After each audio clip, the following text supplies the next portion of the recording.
Welcome to Investors Chronicle Market Tactics. I'm James Norrington, and today I'm joined by Anthony Garner, Investors Chronicle columnist. He's here to talk about his tactical asset allocation system on a day where markets are tumbling. Anthony, this seems an apt time to talk about a strategy designed to reduce drawdown. Yeah, I think that's right.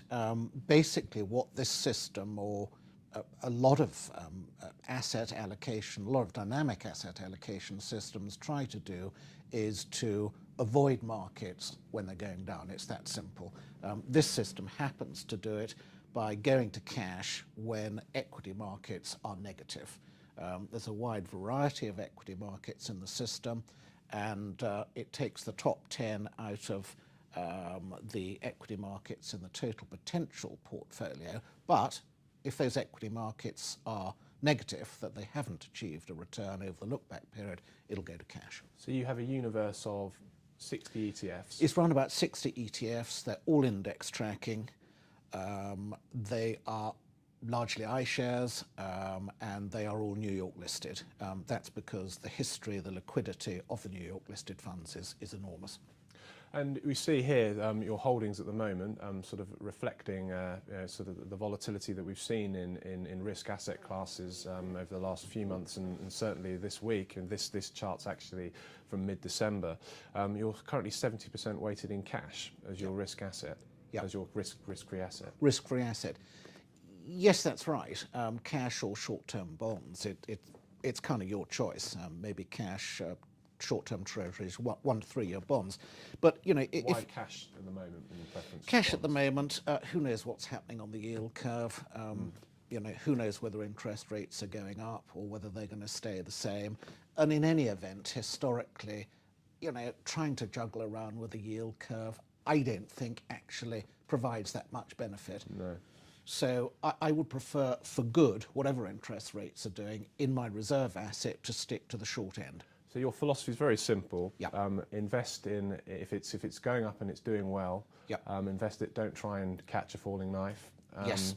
So if a stock, I believe if an index is ranking well, but it still has negative momentum, Yep. you don't invest in it. Exactly, and therefore you can see. I should have perhaps provided another chart, but you can see that over time, when the markets are booming, the investment in risk assets will go up, cash will go down, and it will go like that over the time. You'll be in, you'll be out. It'll drift, rather like the tide, rather like surfing. We can see from the overall performance, this is a system that it's been live trading since August of 2015. Yes, it has. But you've got a further backtest simulation going back to 2000. Yeah. And we can see from the chart here that the performance speaks for itself. I believe a compound annual return of somewhere in the region of 9.5% for the tactical asset allocation model, compared to 2.75 for the MSCI World, which is your benchmark. That's right. Also, these systems tend to provide lower volatility and lower drawdown than indices which are permanently in stocks, which of course all of the stock indices are. May I add one little caveat here? Actually, it's one very big caveat. It's very easy to be fooled by backtesting. You can make the most tiny adjustment and the backtest will look dramatically different. If you put different ETFs in there, you will get a slightly different curve.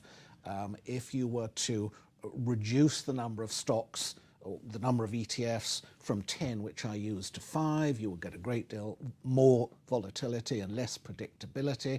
Backtesting is a very dangerous tool. But we've done quite well since August, since we've been live with this system. Yes. The backtesting here, I believe that the drawdown, with the caveats that you've made, is around 20% max drawdown for your system versus around nearly 50% or over 50% for the during the financial crisis for the MSCI World. Yeah, I believe that will continue to work. I believe that if you have a wide enough range of investments, and this is a few commodities, oil, gold, silver, as well as stock markets, I believe it continues to work over time. I believe getting out of risk risk assets is going to continue to work, yes. Well, let's hope that it does. Anthony, thank you very much for coming in. You can find out more about Anthony's tactical asset allocation system on the Investors Chronicle website, where you can read the full views, including his trading methodology, including some very interesting price targets for when markets are up. Unfortunately, we're not there at the moment, but it'd be worth looking out for. And Anthony, look forward to welcoming you again in the future. Thank you, James. Thanks.